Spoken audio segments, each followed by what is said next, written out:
السلام عليكم ورحمة الله وبركاته. وللها شرفت بدن عافيمات تامة عبادة صوبان يعمل ونعكسن باندين رجينيا مقال كان كوبان وحين كسو بدغينا قصة يتلبحين هويني ay xilli hore la talinay oo dhinaca saygeeda ay isku dhacsanaan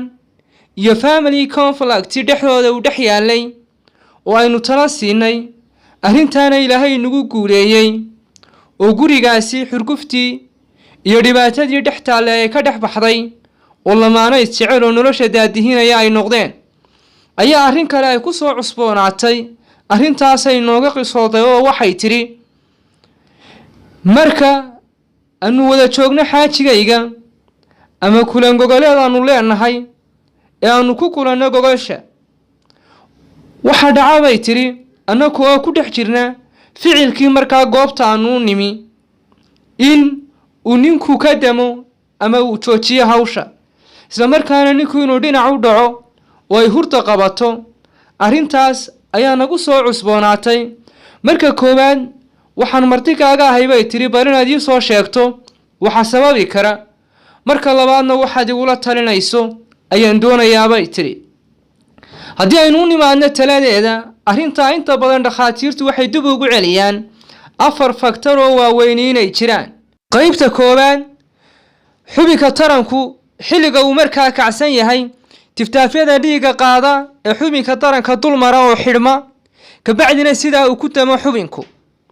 inuu jiro heart attack waliba akiyuuda wadna xanuun ku soo boodaah inuu ku dhaco ninka oo ficilka ku guda jira iyo ninku inuu leeyahay hypertension ama dhiigarka inuu leeyahay oo dhiigiisu markaa uu si saayida u kaco labada xanuun ee dambe waxay noqon karaan kuwa akiyuuda oo markaa ku soo boodaa iyo kuwa chroniga oo ninka muddo badan la socday xaalad kale ayaa dhakhaatiirtu ay sababeeyaan iyo inay haatanis ay jiraan inay markaa labada qof uu nacayb dhexdooda ka jiro ama inaanay xilliga isku faraxsanayn oo aanay isla jaan qaadi karayn ama hawsha aanay wada daadihin karayn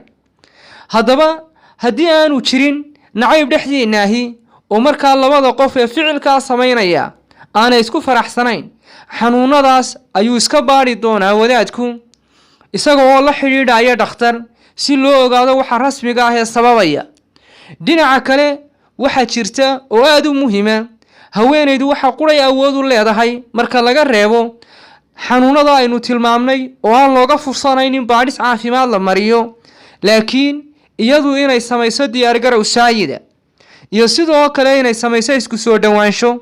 iyo sidoo kale inay isku daydo inay la jaan qaato ama inay la daadiiso hawsha xilliga ficilkaasi uu jiro ama goobta uu ka socdo taas ayaynu ku soo urureynaa la sii wadaaga bulshadeena kale